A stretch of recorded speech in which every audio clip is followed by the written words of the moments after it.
नमस्कार व्यूअर्स। और आप सब लोग कैसे हैं? आशा करती हूँ आप सब लोग अच्छे होंगे, स्वस्थ होंगे और मेरा शिव पुराण का पाठ अवश्य देखते होंगे। तो सबसे पहले हम जान लेते हैं कि कल तक हमने कहाँ तक पढ़ा था। तो कल तक था कि हम शिव जी को अर्घ्य मंत्र किस प्रकार से दें और अर्घ्य मंत्र क्या होता है और पुष्पांजलि मंत्र के बारे में बताया था और विसर्जन के बारे में भी बताया था मैंने। तो अर्घ्य मंत्र में मैं थोड़ा सा बता देती हूँ कि अर्घ्य मंत्र में था कि प्रभु शंकर आपको नमस्कार है, आप इस अर्घ्य को स्वीकार करके मुझे रूप दीजिए, यश दीजिए, भोग दीजिए तथा भोग और मोक्ष रूपी फल प्रदान कीजिए। इसके बाद भगवान शिव को भांति भांति के उत्तम नैवेद्य अर्पित करें। नैवेद्य अर्पित करने के पश्चात प्रेम पूर्वक आचमन कराएं और फिर सारा पूजन करने के बाद में साष्टांग नमस्कार करें। तो और फिर उसके बाद पुष्पांजलि मंत्र में था कि शंकर, मैंने अब अज्ञान से या जानबूझकर जो भी पूजन आदि किया है वह आपकी कृपा से सफल हो। मैं आपका हूँ, मेरे प्राण सदा आप में लगे हुए हैं, मेरा चित्त सदा आप ही का चिंतन करता है। ऐसा जानकर हे गौरीनाथ, भूतनाथ, आप मुझ पर प्रसन्न होइए। फिर इसके बाद में विसर्जन में था कि देवेश्वर प्रभु, आप अब परिवार सहित अपने स्थान को पधारें। कि जब पूजा वूजा हो गई तो उनका विसर्जन करना होता है कि भाई आप अपने जो आपका स्थान है वहाँ पधारें। और जब आपका पूजा का समय हो तब पुनः आप सादर यहाँ पर पदार्पण करें। इस प्रकार भक्तवत्सल शंकर की बारंबार प्रार्थना करके उनका विसर्जन करें और उस जल को अपने हृदय पर लगाएं तथा मस्तक पर चढ़ाएं। ऋषियों, इस प्रकार मैंने शिव पूजन की सारी विधि बता दी जो भोग और मोक्ष देने वाली है। अब और क्या सुनना चाहते हो? ये सूत जी कहते हैं कि मैंने सब कुछ बता दिया अब आपको, अब आप ऋषियों आप क्या सुनना चाहेंगे। तो यहाँ तक था कल। इसके पश्चात अब आप जानना चाहेंगे कि मैं पाठ क्यों कर रही हूँ। तो पाठ ये एक शुभ कार्य है, मंदिर के लिए है और इसमें मैं आप सब लोगों का सहयोग चाहती हूँ कि आप सब लोग इसमें सब्सक्राइब करें इसको, मेरे पाठ को, और शेयर करें और पाठ देखते हैं तो लाइक करना ना भूलें और अपने परिवार और मित्रगणों को भी कहें कि सब्सक्राइब करें और वो लोग भी सब शेयर करें ताकि मेरा जो ये उद्देश्य है ये पूर्ण हो पाए। तो जो लोग नए हैं वो सब सब्सक्राइब करें और जो मेरे सब्सक्राइबर हैं उन सबको मैं थैंक्स करना चाहूँगी और जो नए हैं और वो लोग सब लोग सब्सक्राइब कीजिए। तो जिस मंदिर का मैं वर्णन कर रही हूँ उस मंदिर के मैं वीडियो डालती हूँ, आप लोग देखें और मुझे बताएं कि आपको मेरा पाठ कैसा लगता है।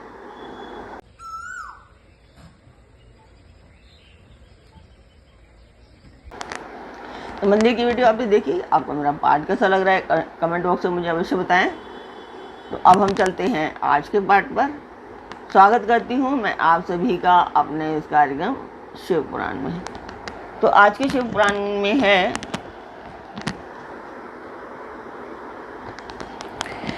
विभिन्न पुष्पों, अनो तथा जलादि की धाराओं से शिव जी की पूजन का महात्म्य।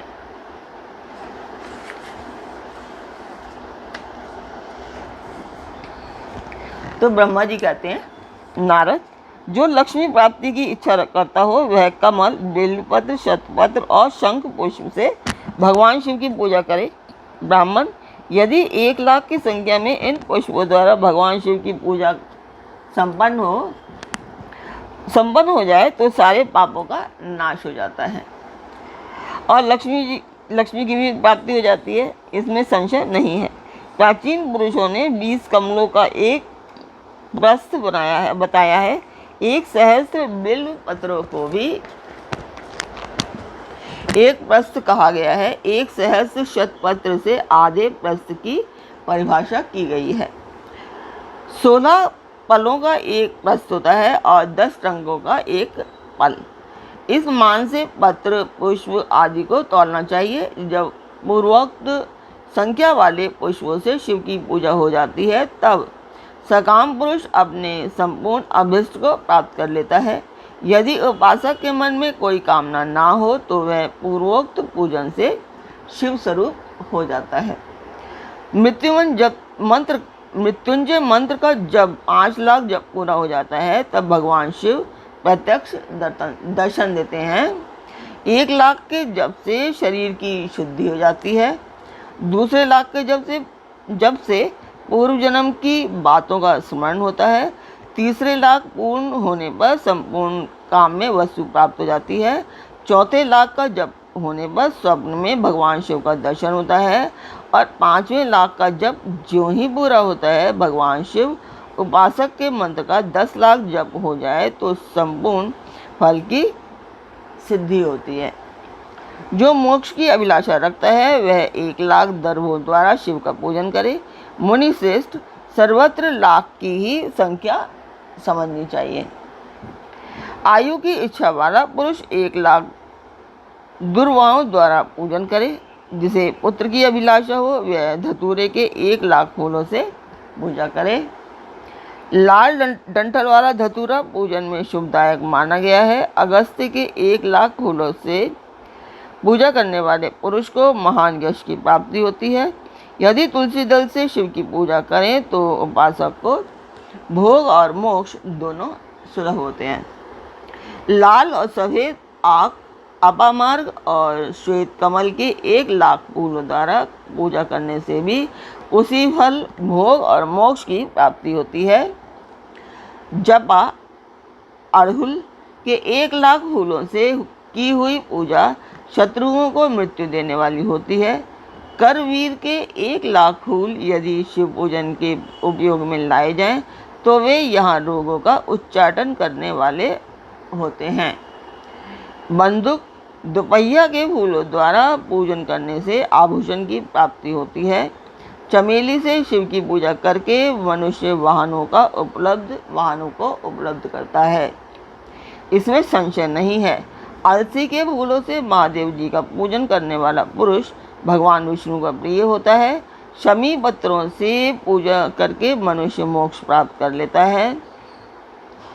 बेला के फूल चढ़ाने पर भगवान शिव अत्यंत शुभ लक्षणा पत्नी प्रदान करते हैं। जूही के फूलों से पूजा की जाए तो घर में कभी अन्न की कमी नहीं होती है। कनेर के फूलों से पूजा करने पर मनुष्य को वस्त्र की प्राप्ति होती है। सेदुआरी से शेफालिका के फूलों से शिव का पूजन किया जाए तो मन निर्मल होता है। 1 लाख बिल्वपत्र चढ़ाने पर मनुष्य अपनी सारी काम में वस्तुएं प्राप्त कर लेता है। श्रृंगार हार, हर श्रृंगार के फूलों से पूजा करने पर सुख संपत्ति की वृद्धि होती है। वर्तमान ऋतु में पैदा होने वाले फूल यदि शिव की सेवा में समर्पित किए जाएं तो वे मोक्ष देने वाले होते हैं, इसमें संशय नहीं है। राई के फूल शत्रुओं को मृत्यु प्रदान करने वाले होते हैं। इन फूलों को 1-1 लाख की संख्या में शिव के ऊपर चढ़ाया जाए तो भगवान शिव प्रचुर फल प्रदान करते हैं। चंपा और केवड़े को छोड़कर शेष सभी फूल भगवान शिव को चढ़ाए जा सकते हैं। तो आज का पाठ मैं यहीं पर पूर्ण करती हूँ। कल फिर मिलेंगे एक नए पाठ में। आशा करती हूँ आपको मेरा पाठ अच्छा लगता होगा। तो अच्छा लगता है सब्सक्राइब कीजिए, लाइक कीजिए और शेयर कीजिए। तो कल फिर मिलते हैं एक नए पाठ में, एक नई उमंग, एक नई तरंग के साथ। तब तक के लिए आज्ञा दीजिए। ओम नमः शिवाय।